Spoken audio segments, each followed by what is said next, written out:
오병이의 얘기 성경에서 너무 많이 들었던 얘기고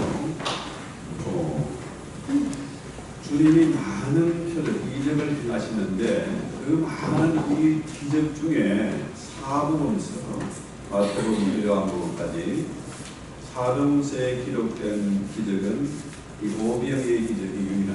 그만큼 중요한 그런 얘기죠.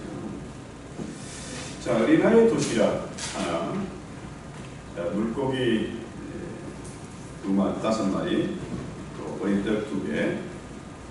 이 어린아이가 먹어도 시원찮을 이 음식을 가지고 5,000명, 남자만 5,000명이니까, 잠정이 5,000명이니까 뭐 10,000명이나 한 20,000명 좀 되지 않겠습니까? 왜 그러냐면은 남자들은 바쁘잖아요. 여자들이 많이 나왔을 것이다. 애들이 많이 나왔을 것이다. 이렇게 봅니다. 그러면은 뭐 한 20,000명 정도 되지 않겠냐. 이렇게 보죠.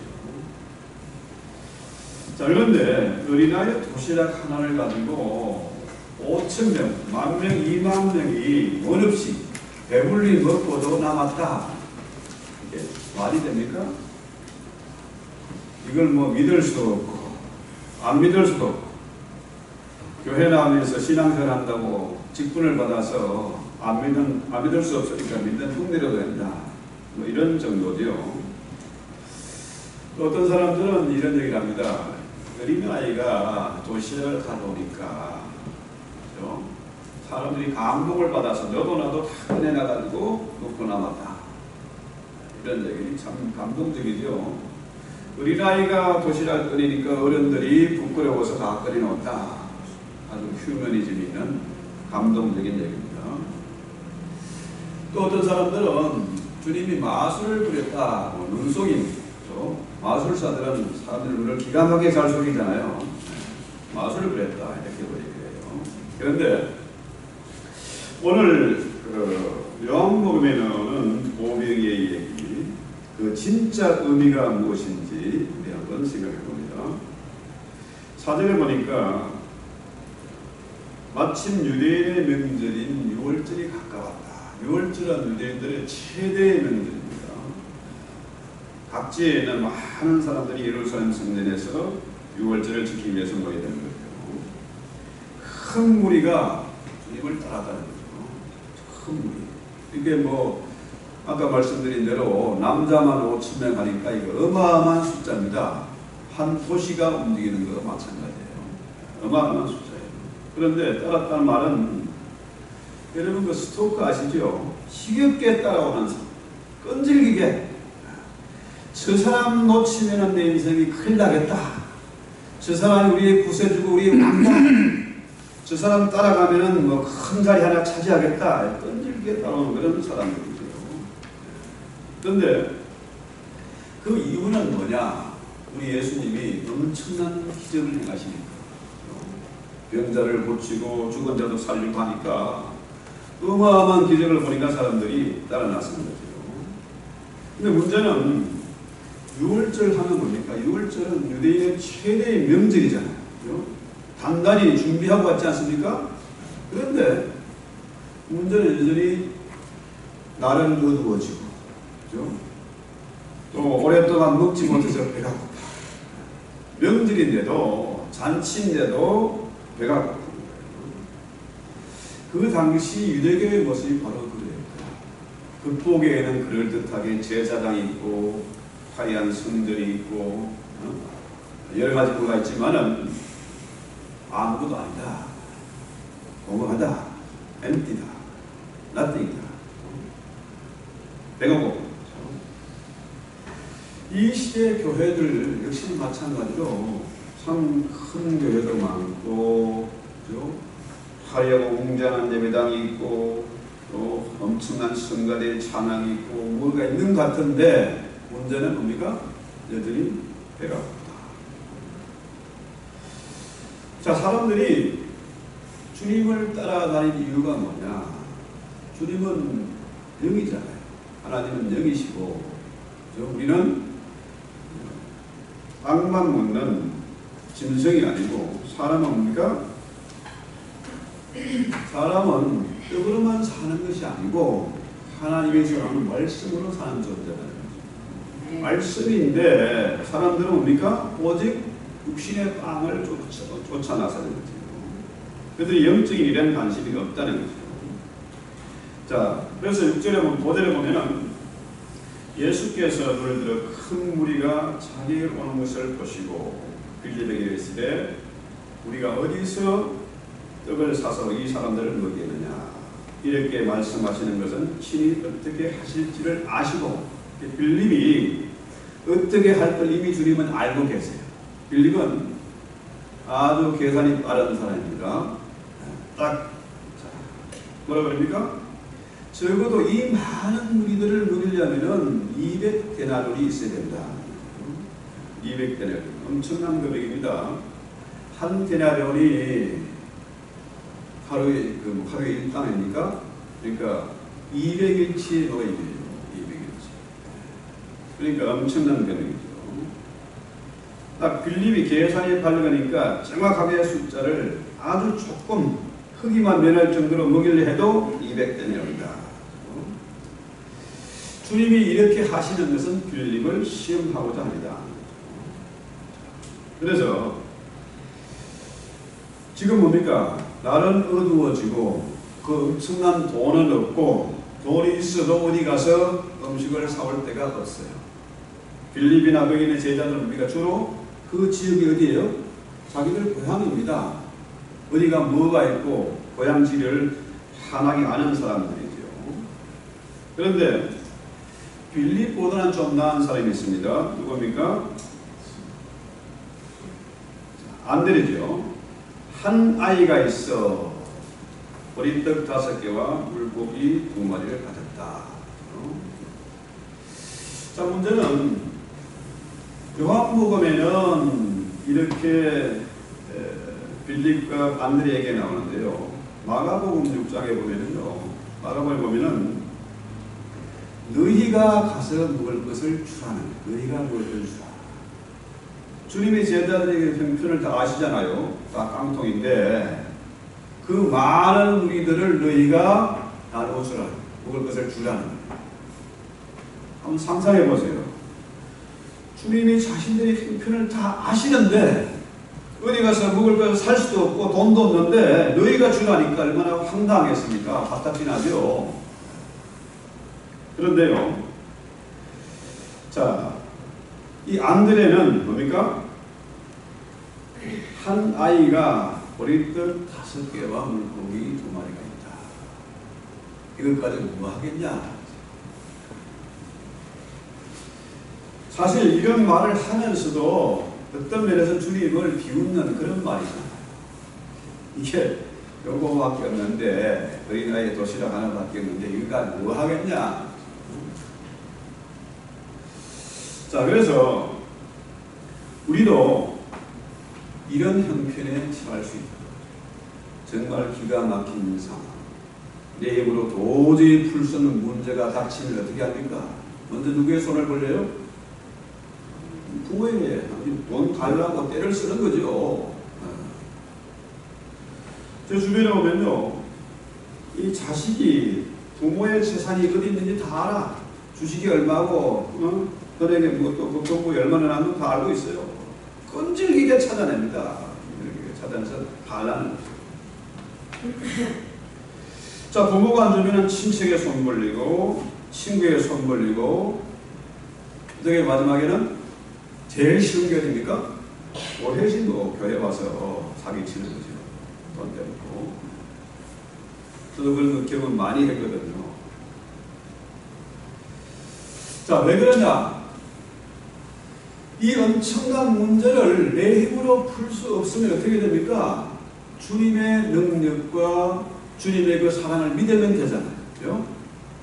예수님 앞에 엎드리고 주님의 도움을 구해야 되는데 어떻게 해요? 주님을 믿지 못하니까 사람에게 손을 벌리고 도움 받으러 갔다가 오히려 상처받고 위로받으러 갔다가 오히려 쓰라린 아픔만 하고.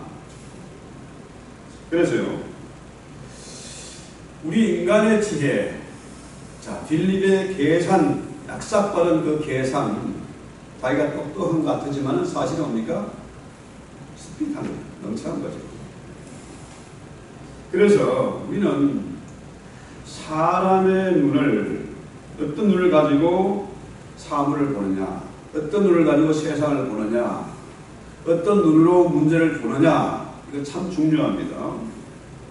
여러분, 그 기성세대들이 요즘 2030 아이들 보면은 참 부르장물이 없고 싸가지 없고 뭘 모른다 이렇게 생각합니다.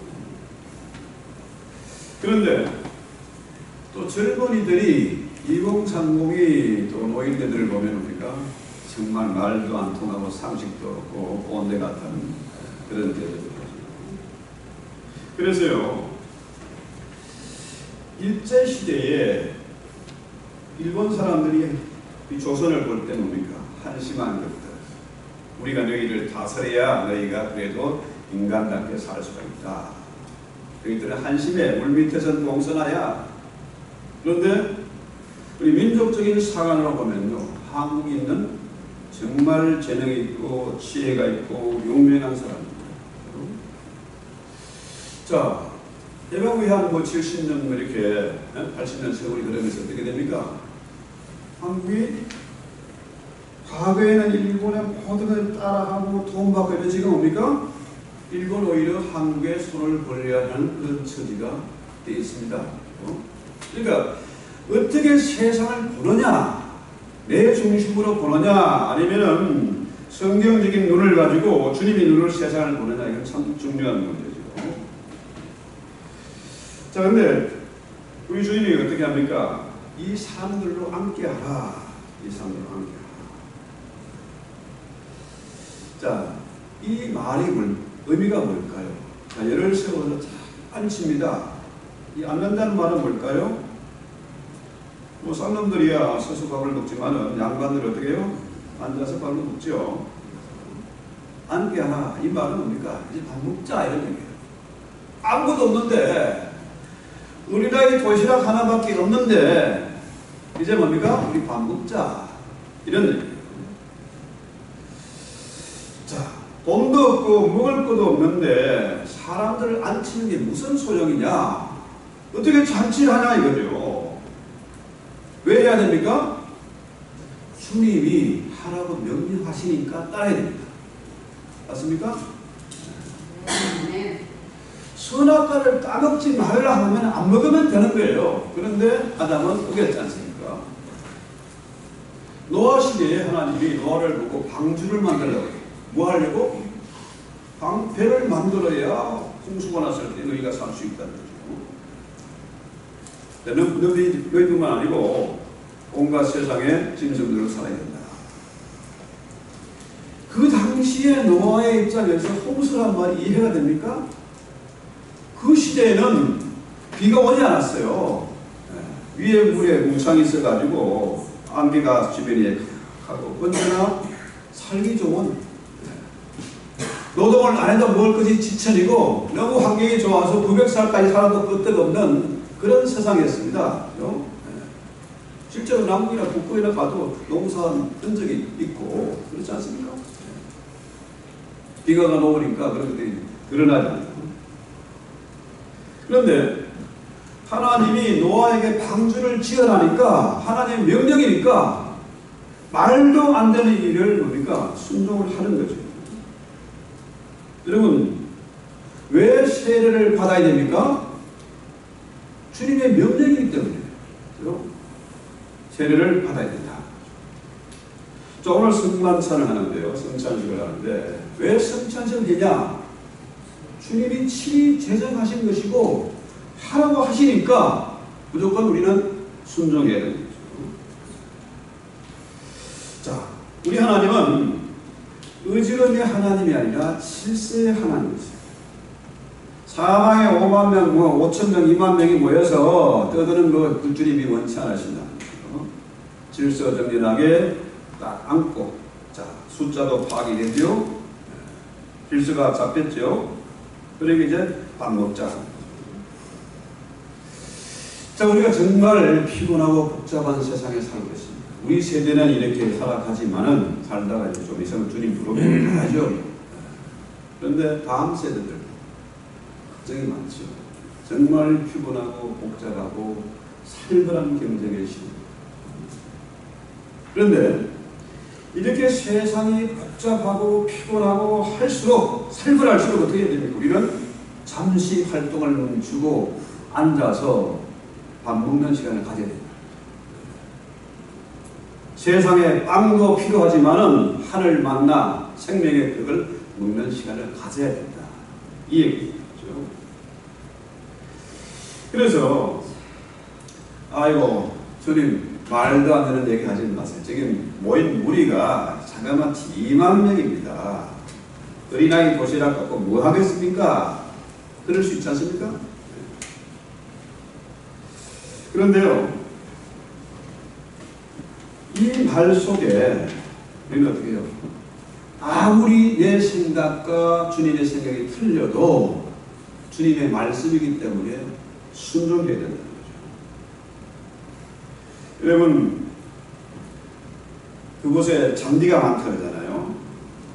자, 잔디밭에 앉는 거예요. 시편 23절에 보면 여호와께서 나를 푸른 초장에 누리시며 실만한 물가로 인도하시는다. 아무리 광야에도 주님의 인도하시는 곳에 푸른 초장이 있고 실만한 물가가 있다.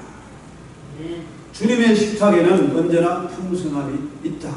왜? 주님이 우리의 빵으로, 생명의 빵으로 오신 분이잖아요. 그 증거가 뭐예요? 예수님이 어디에 태어났습니까? 베들레헴 마구간에 어디에? 왈구유. 말의 그 먹이통이죠. 그 먹이통에서 주님이 태어났어요. 여기 누워 있습니다. 바로 우리의 생명의 빵으로 보시는 분이시다. 그래서 이 장면을 보면요, 우리 주님이 어린아이 500이가 하나 없어도, 그죠? 주님 말씀 한마디면은 까지 빵 수만 개, 수천 개도 만들 수 있지 않습니까? 그런데 어린아이의 빵이 필요한 거죠. 그래서 주님이 어린아이의 빵 하나를 들고 축사하셔서 하늘을 불러 축사하십니다. 주님이 가는 곳에 언제나 먹는 문제가 해결되는데 생명의 빵이 들어가면요 먹는 문제가 해결됩니다. 지금 우리가 제가 이제 아프리카에 2개 나라를 방문하게 되는데요. 그들이 하는 얘기가 뭐냐? 우리에게 이 빵이 필요한 게 아니다. 성경을 가르치는 교사가 필요하다. 생명의 빵이 필요하지. 그래서 모든 사람이 먹는 것은 육신의 빵이 필요한 것이 아니다. 그렇지 않습니까? 아프리카 얼마나 많은 구호 물자를 갖다 주었습니까? 유엔이나 미국이나 교회들이 엄청난 물자를 갖다 주는데 그거 가지고 합니까? 자기들은 싸움하고 군부를 키우고 자기들의 배를 불리고 그러면서 전쟁과 기아와 질병이 끊이지 않아요. 가장 필요한 것은 바로 성경 말씀이다. 이 말씀을 가르칠 선생이 필요하다. 이 얘기죠. 그래서 주님이 어린아이의 도시락 하나를 우러러서 축사하셨다는 말은 이 말은 뭡니까? 감사하셨다. 브레싱 의미보다는 축복의 의미보다는 뭡니까? 감사하셨다. 이 어린아이의 도시락이 아니면은 이들에게 주님의 명백한 뜻을 보여줄 수가 없는데 이 제자들, 정신 나간 어리석은 아이들을 가르칠 방법이 없는데 이 어린아이 도시락 하나 때문에 이제 감사가 나와요. 사람들 이목을 집중시키고 제자들 여기서 뭐합니까?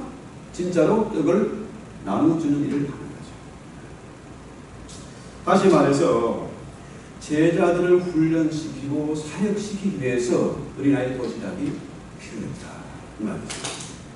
그래서요, 하나님 우리를 사람 낚는 업으로 부르셨어요. 사역자로 부르시고 각 사람에게 직분을 주셨습니다. 그 직분을 주신 목적이 뭘까요? 바로 이 일을 하라는 겁니다. 떡을 나누어주라. 생명의 빵을 나누자. 다시 말해서 이 복음을 널리 전파하고 전도하고 선교하는 게 쓰임을 받아라, 이 얘기입니다. 그래서요, 예수께서 11절에 떡을 가지사 축사하신 후에 앉아있는 자들에게 나눠주시고 물고기도 그렇게 그들의 원대로 주셨다. 축사하셨다. 유카리스테오 하는 게 뭐냐면은 감사입니다. 감사는 기적을 낳는 거예요. 주님이 축사하시고 앉아있는 데게 물고기를 떡을 나눠주시는 건 뭡니까? 주님이 식사하기도 한 거예요. 자, 우리가 예배 마치고 난 다음에 친교식에서 식사기도를 하지 않습니까? 그때 누구든지 식사기도를 하잖아요. 식사기도를 하신 겁니다. 자, 제가 이 주부에 간단하게 이렇게 하나 삶을 황홀하게 만드는 거 하나 올려놨는데요. 이 내용이 참 기가 막힌 내용입니다. 자, 여기 나오는 다하라 역할이 요냈고, 이 여자아이가 18살 때 어머니가 죽고 정말 삶이 희망이 없잖아요. 그러니까 기차에 몸을 던졌는데 두 팔과 두 다리, 사지 중에서 다 잘려나가고 팔 하나에 손가락 3개만 남은 이 팔 하나만 남았어요. 그러니까 어떻게요? 병원에서 정말 이랬는데 어떻게 더 절망합니까? 어머니 죽은 것도 절망인데 사살을 기도했다가 죽지는 못하고 그야말로 두 손이 다 망가진 거 아닙니까? 죽으려고 작정을 하고 수면제를 사모으는데 완벽하게 죽어야지 이제는. 그런데 어느 전도사님이 신방 병문안을 왔다가 전도를 받고 정말 그동안에는 없는 것 때문에 절망하고 죽으려고 했는데 남아있는 것이 있다. 여기에 감사하고 황홀하게 됐다. 참 엄청난 얘기인데요. 그래서 이 여자가 변하니까 이 사람의 아름다움이 드러나고 그를 전도했던 이 신학생이 결혼을 했어요. 사랑 고백을 하고 결혼을 했습니다. 그래서 이 감자를 쓰는데 두 다리가 없고 손 하나만 있는데 손가락 3개 받았어요. 팔 하나가 다리 하나, 손 하나가 손가락 3개만 있는데 감자를 삶아서 껍질을 벗기는 거야. 어떻게 이 손가락 3개만 가지고 할 방법이 없어요. 그러다가 미끄러지고 떨어뜨려 가다가 칼을 가지고 감자를 절반을 딱 자르고 나니까 이제는 뭡니까? 껍질을 벗기게 됐다. 그래서 거기서 사는 것이 참 황홀하다. 자, 사지가 다 망가진 이 노네코가 많은 사람들에게 삶이 지겨워요, 죽겠어요, 못 살겠어요 하는 그 사람들에게 자신의 황홀한 삶을 보여주면서 전도했다는 그런 놀라운 얘기죠. 자, 감사하면은 기적이 일어나는 겁니다. 아멘. 감사가 바로 이벤트입니다. 감사가 바로 브레싱입니다. 그래서요, 주님이 축사하니까 그 많은 사람들이 원 없이 먹고도 12광누리가 남았다는 거예요. 참 신기하잖아요. 자, 빵을 찢어서 줍니다. 뗀떡이라는 게 찢어진 빵이라는 말입니다. 찢어진 빵. 그 말은 뭡니까? 주님의 몸을 상했다는 거예요. 그 다음에 그냥 잔이라 하지 않고 피 흘린 잔이다. 성찬식에서 포도주가 나오죠. 이 잔은 그냥 잔이 아니고 십자가에서 피 흘린 잔이다. 이 얘기죠. 그래서요, 주님이 말씀하시길 요한복음 6장 53절에 보면 예수께서 이르시되 내가 진실로 진실로 너희에게 이르노니 인자의 살을 먹지 않고 인자의 피를 마시지 아니하면 너희 속에 생명이 없다. 이 말은 뭡니까? 성만찬을 하지 않으면은 이 의미를 알지 못하고 깨닫지 못하고 믿지 못하면은 그것을 행하지 않으면은 너희 안에 생명이 없다는 얘기예요. 예수 믿어도 헛것이다. 그래서요, 우리 주님이 자신의 몸을 찢어서 우리에게 빵을 먹여주시고 피를 흘려서 포도주를 우리에게 잔으로 주신다 얘기죠. 그래서 여러분, 세상에 보면은 정말 어린아이도 있고 남정이도 있고 키가 큰 거인도 장자도 있습니다. 그런데요, 아무리 어린아이라 할지라도 또 작은 빵 한 조각보다 더 작지는 않지 않습니까? 다시 말해서 예수님이 가장 작은 자로 이 땅에 서 계신다. 우리 앞에 서 계신다. 우리가 찍어서 먹을 수 있는 한 모금, 한 입도 안 되잖아요. 이 조그만 빵을 우리가 한 입으로 먹을 수 있는 그런 작은 예수예요. 놀랍게도 전 세계의 많은 교회와 성도들이 성만찬을 수천 년간 배웠지 않습니까? 2000이 넘게. 그런데 그 빵은 줄지가 않아. 지금도 여전히 성만찬이 행해지고 있고 주님의 몸을 먹고 있는 거죠. 그 살과 피를 먹고 마시는 그 피가 지금도 마르지 않는다는 얘기예요. 그래서 오늘 이 성만찬을 우리가 준비하면서 제가 성경대로 해야 되겠습니다. 팬데믹이라고 뭐 가다가 찢으려니까 너무 힘든 시간이에요. 이건 성경대로 맞지 않다.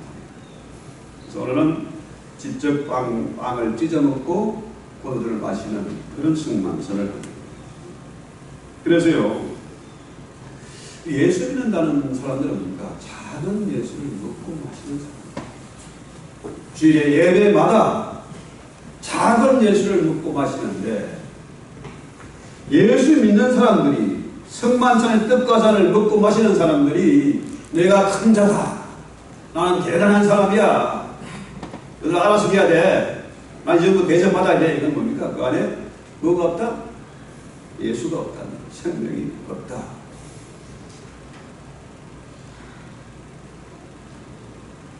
우리 교회는 큰 교회야, 우리 목사는 큰 목사야. 그건 뭡니까? 그 말은 가짜란 말이야, 가짜. 큰 목사, 지가 큰 목사는 그건 가짜란 얘기예요. 주님은 큰 거 원치 않습니다. 작은 자를 원하세요. 많은 돈을 원하는 것이 아니고 어린아이의 도시락 하나가 필요합니다. 그래서 성경에서 뭐라 그럽니까? 작은 자가 천을 줬고 작은 자가 만을 줬습니다. 그 작은 자, 다윗이 골리앗을 넘어뜨렸잖아요. 그렇죠? 많은 사람들이 버림받은 요셉이, 심지어 가족에게, 부모에게도 형제에게도 버림받은 그 요셉이 부부를 살고 나라를 살지 않습니까? 인류를 살린 거예요. 그래서요, 우리 교회는 큰 교회가 되면 안 돼요. 작은 교회가 돼요. 작은 목사가 돼요. 작은 성도가 돼요. 왜? 날마다 작은 예수를 먹고 마시는 우리가 큰 자가 되면 안 되잖아요. 그 비밀을 누가 알았습니까? 사도 바울이 알았죠. 처음에 사울일 때는 나는 큰 자다, 나는 그레이트한 자다 했는데 주님을 만나고 나니까 나는 작은 자, 이름을 바울로 바꿨죠. 지극히 작은 자 중에 작은 자고, 그렇죠? 만사 태어나지 못한 자고, 죄인 중에 개수가 나는 그런 심정으로 우리가 이 성만찬에 참여해야 됩니다. 그래서요, 우리는 주님 앞에 나와서 빵 달라고 애원하지 말고, 우리가 어떻게 해요? 영혼의 문제, 영혼의 양식이 중요합니다. 그 문제는 거기에 있는 많은 사람들이 어떻게 됐습니까? 요한복음에 안 나오는데 마가복음 6장에는 어떻게 나오는가 하면은 그 빵을 먹고 우리나라의 오병이어 주님의 살과 피를 먹고 마시면서 어떻게 됐습니까? 마음이 우둔하였다. 자, 성만찬에 참여해서 떡과 잔을 먹고 마시면은 주님처럼 지혜로운 자가 되고 영적인 자가 되어야 되는데 세상적으로 어떻게 해요? 그 의미를 모르니까 마음이 그 영혼이 어두워졌다. 미련하게 됐다. 바보가 됐다는 거죠. 그래서 이 많은 우리들이 결국 어떻게 합니까? 주님을 껌딱지처럼 쫓아다녔어요. 그렇게 쫓아가는 이 무리들이 예수님 어떻게 해요? 작은 예수의 의미를 알지 못하고 주님을 저들이 왕으로 삼으려 하니까 주님이 도망가요. 그래서요, 지금이야 뭐 사람들이 다 똑똑하니까 어린아이들도 뭐 얼마나 영악한지 몰라요. 그런데 옛날에 한 40-50년 전에는 할아버지가 이제 시계방에 가서 벽시계 큰 거 하나 샀지 않습니까? 멋진 거 댕댕 하나 샀는데 그 옆에 작은 손목시계 이것도 뭐 2개 주세요. 하나는 할망구 주고 하나는 내가 차고.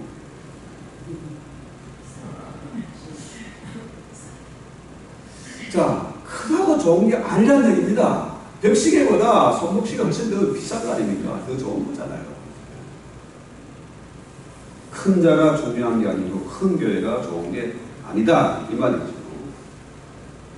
그래서 여기서 우리가 깊이 생각해 보는 것은 뭐냐면 이 오병이어의 사건, 광야에서 베풀어진 풍성한 만찬, 주님이 만찬이잖아요. 거기에서 가장 수지 맞은 사람 누굽니까? 당연히 넘버원은 어린아이지. 자기가 바친 그 도시락 하나가 수천 명, 수만 명을 먹여 살리니까 얼마나 가슴이 그냥 이렇게 됐지 않겠어요? 또 제자들 너희 가서 나눠주라. 그 주님에게 받은 거 자기가 아니었습니까? 주님이 축사하니까 감사하기도 하고 나니까 식사기도 하고 하니까 그 빵이 줄지 않고 계속해서 나오는 거예요. 원 없이 먹고 남은 것이 12광주리가 넘었다. 와, 엄청나지 않아요? 그 나눠줄 때 제자들이 이렇게 했지 않겠습니까? 자기가 아닙니다. 주님에게 받은 것을 나눠주는 겁니다. 우리 직분자가 할 일이 뭡니까? 목사나 장로나 집사나 누구나 할 것 없이 할 일은 뭡니까? 우리는 그처럼 징징대고 달라고 하는 그런 자가 됩니다. 그건 안 된다는 거죠. 마치 갈라디 요술렘 문지르면은 렘프를 문지르면 뭐가 나와요? 주인님 부르셨습니다. 주인님 뭘 할까요? 자, 우리 주님이 마치 요술렘처럼 주인님 오셨습니까? 주인님 뭘 원하십니까? 주님을 그렇게 믿으면 안 된다는 거죠. 우리 기도는 그렇게 어리석은 기도, 바보 같은 기도하지 말고 우리는 뭡니까? 주님부터 받은 것을 나누어주는 자가 돼요. 주는 자가 복되다는 거죠. 이 떡을 나누어주고 또 줘도 부족함이 없어요. 여러분 아시잖아요. 옛말에 어른들이 아침은 무엇처럼 먹어라? 거지처럼 먹어라. 거지들은 언제 먹을지 몰라. 그러니까 잔치집에 가면 뭡니까? 한꺼번에 한 12분씩 먹어야 성이 차지 않겠습니까? 점심은 보성처럼 먹어라. 저녁은 임금님처럼 조금만 먹어라. 그래서 저는 가능한 아침을 일어나자마자 스트레칭 좀 하고 먹고 시작합니다. 이 건강의 비결이에요. 아침을 든든히 먹으면 하루가 든든하지 않습니다. 아침을 굶으면 짜증나기 시작해요. 굶어보세요. 눈에 뵈는 게 있고 짜증부터 올라오죠. 든든해 보이죠. 그런데 자, 배고픈 우리들이 광야에서 뭘 없이 먹었다는 얼마나 먹겠습니까? 엄청나게 먹고도 남았다. 주님의 그 역사는요, 수요와 공급의 원칙. 더 이상 뱉어서 시큰 먹었다. 원도 없다. 그때 비로소 이제 공급이 끊어지는 거예요. 그래서 우리가 신앙인들이 할 일이 뭐겠습니까? 우리 할 일은 해도 되고 안 해도 되는 그런 인생을 사는 게 아닙니다. 반드시 해야만 일, 주님의 명령이기 때문에 해야만 그 일을 우리가 해야 된다. 그래서 우리가 그 일로 인해서 우리가 썩는 미랄로 부릅니다. 자, 내가 지금 뭐 환갑이 지났는데 살아봐야 얼마 더 살겠습니까? 죽는 게 아니잖아요. 누가 있어요? 두 자녀가 남아있잖아. 그죠? 저 아이들이 대를 이어서 뭡니까? 주님의 나라에 쓰임을 받는 거죠. 아브라함의 복보다 이삭의 복이 크고, 이삭보다 야곱의 복이 훨씬 크고, 야곱보다 요셉이 또 어마어마하게 크지 않습니까? 이 얘기입니다. 자, 여러분, 꽃도 시들어서 죽음 같은데 내일 보면 거기 또 꽃이 펴요. 참 신기합니다. 죽은 게 아니잖아요. 강진구가 죽었다고 해서 내가 영원히 죽는 게 아니고 또 2세가 있고 3세가 있고 4세가 태어나는 거죠. 그래서 우리가 부모가 먼저 반듯하게 살아야 우리 자녀들이 그렇게 또 대를 이어서 쓰임받고 복을 받는다는 거죠. 그래서요, 우리가 이 땅에 살려 옵니까? 거지처럼 얻어먹는 자가 아니라 주는 자가 돼. 그건 내 거 아닙니다. 주님의 것을 나눠주는 일을 할 때 얼마나 의미가 있고 보람이 있고 기쁨이 있겠습니까? 자, 이 땅의 사람들이 아직도 예수를 모르고 교회를 모르고 교회를 불태우고 성경을 불태우는 그 무리들, 인생이 자기 중심으로 돌아간다는 착각을 가진 그 대단한 사람들 아직도 우리 주변에 있다면 우리가 어떻게 해요? 그들에게 진정한 예수를 전하지 못합니다. 작은 예수를 전하지 못하기 때문에 우리가 가진 은사와 우리가 가진 재물과 우리가 가진 건강 이런 재능들을 우리가 제대로 사용하지 못했기 때문에 세상이 미쳐 돌아가고 있는 것입니다. 자, 그때 우리 하나님은 어마어마하게 많은 것들을 준비해 놓으시고 우리를 엄청나게 귀하게 사용하시고 영광을 받을 것이다. 저는 목사이기 때문에 성경대로 믿고 그렇게 살기로 작정한 사람입니다. 이 찬송하고 떠들겠습니다. 144장 예수 나를 위하여.